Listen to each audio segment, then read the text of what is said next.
For this video guys, gagawa tayo ng caramelized chicken. Mayroon akong 1 kilo chicken, 1/4 cup sugar, 3 tablespoon na vinegar, 1/2 cup na toyo.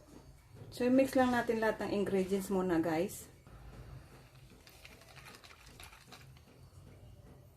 Alright guys, rice part yung ating ginagawang caramelized for today, okay? Ayan. Sindihan na natin ating kalan guys. Tapos sa malakas na apoy. Balik na rin natin siya guys. After 10 minutes, balik na rin ulit. Binaligtad natin ulit guys. So, hinaan na natin siya ng apoy guys. Tapos lagyan natin siya ng honey. 1/4 cup na honey to guys. Ito na yung ating caramelized chicken. Yan. Thank you so much guys.